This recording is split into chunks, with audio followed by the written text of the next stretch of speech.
Hi, good afternoon, everyone. My name is Benjamin, and I'm from the Biomedical Image Analysis Group at Imperial College London. And today I'll be talking about AI in Retinoscopy Healthcare. So to outline today's talk, I'm going to go over the most common retinal pathologies, followed by research themes in AI to aid diagnosis. But before we begin, as a disclaimer, I am not a clinician. So with that said, let's proceed. So according to the WHO, globally at least 2.2 billion people have a vision impairment or blindness, of whom at least 1 billion could have been prevented or addressed. Some of these diseases, such as cataracts or keratoconus, can be treatable with correct procedure and the vision even restored.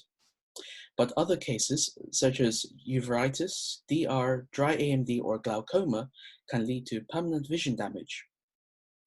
Through early detection, disease progression can be slowed down by appropriate treatment and/or changes to the patient's lifestyle, and thus it is crucial for the need of early screening and detection globally.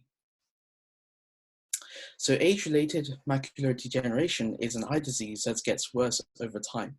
It is the leading cause of severe permanent vision loss in people over age 60. It happens when the small central portion of the retina, called the macula, begins to wear down. Because the disease happens as people get older, it is often regarded as age-related. It doesn't usually cause blindness, but it might cause severe vision problems. So the progression of AMD ends up being in one of two forms, wet AMD or dry AMD. In wet form, the blood vessels grow from underneath the macula, which leaks fluid and blood into the retina as subretinal hemorrhaging. This happens to about 10 to 15% of AMD cases and are usually treated with anti-VEGF medicines or photodynamic therapy. In dry form, however, yellow deposits called drusens are formed in the macula. This happens in 80 to 90% of AMD cases and are untreatable. For diabetic retinoscopy, it is the fastest growing cause of blindness, with approximately 463 million diabetic patients at risk worldwide in 2019. At least 90% of new cases could have been reduced with proper treatment and monitoring of the eyes. DR is clinically split into 5 distinct classes according to the International Clinical Diabetic Retinoscopy Disease Severity Scale. So the cause of DR is due to the excess sugar in the bloodstream, which cause blockages of tiny blood vessels at the back of the eye, around the retina. So this cuts off the blood supply that nourishes the retina, which leads to cell death. And as a healing response by the body, the eye attempts to grow new vessels, but usually these new vessels are malformed and they are very, very prone to leakage. So this leads to glaucoma, which is often associated with retinoscopy. Glaucoma is a disease that causes permanent blindness, slowly without symptoms and warnings. The excess fluid which leaks into the retina causes an increase in internal pressure. Now this increase pushes pressure on the optical disc and enlarges the cup size. And by enlarging the cup size, it damages the optical nerve in the process. So detection of glaucoma is usually performed by monitoring the cup-to-disc ratio in retinal fundus imaging. So traditional retinal fundus imaging dates back to 1926, where it could only photograph a small portion of the eye, whereas OCT dates back to 1991. Since then, OCT has the largest clinical impact in ophthalmology healthcare. Now, with the advancement of technology and technology being more affordable, high street opticians are now beginning to incorporate these scanning methods as part of their routine checkup. So with an increase of imaging data, this has led to the question if AI can assist in detecting pathological detections. So the effects of DR, AMD, and glaucoma as such can all be reduced drastically with early detection and treatment. Now this has inspired some of the research trends in the upcoming sections. So the most naive method straight away is just simple disease classification. The Kaggle diabetic retinoscopy dataset, or the challenge, which ended in 2015, is a data set of around 35,000 retina fundus images, which are split over 5 disease classes. As shown by the graph, the average classification performance performed by a ResNext network is around 85%. Some of these classes have performed very well, whilst others not so much, and this is attributed down to a few reasons. The first being the classes are incredibly imbalanced, where no DR accounts for approximately 70% of all of the images, and the remaining 30% distributed over the 4 remaining classes. Secondly, is down to annotator bias, where the official definition of the 5 disease classes may be interpreted differently. Finally, some of the images may be corrupt. For example, a patient blinking during the acquisition process, or artifacts due to the camera. But for deep learning, that's okay. We have found in experimentation that the bad images acts as a natural regularization, such that it can jostle out the loss from local minimas.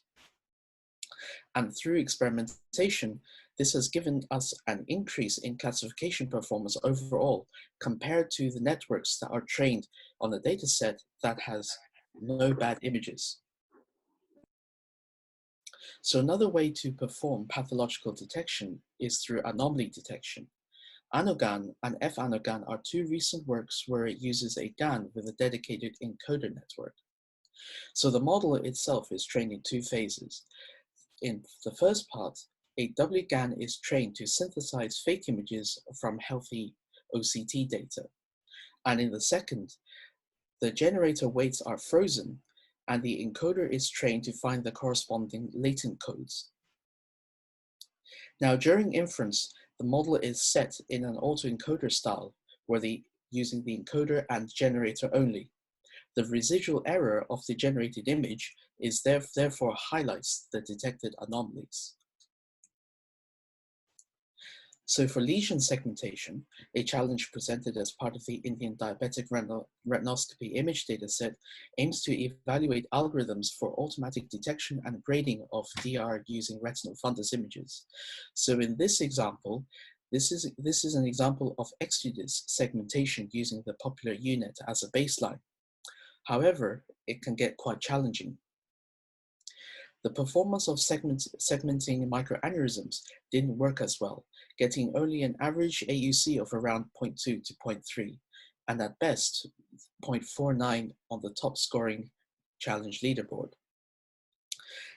And it can be seen that from the label, the lesions are incredibly small, and this makes the detection very, very difficult. So the final topic is retina image synthesis.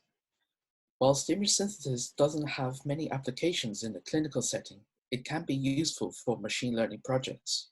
There are many works in literature on using GANs and image synthesis techniques to balance very class imbalanced datasets. So here, we trained a style GAN with images only belonging to disease class 1, and so far it looks rather convincing. However, with any generation methods, it needs to be taken with precaution, as some of the generated images may not be biologically possible. For example, images which has multiple optical discs.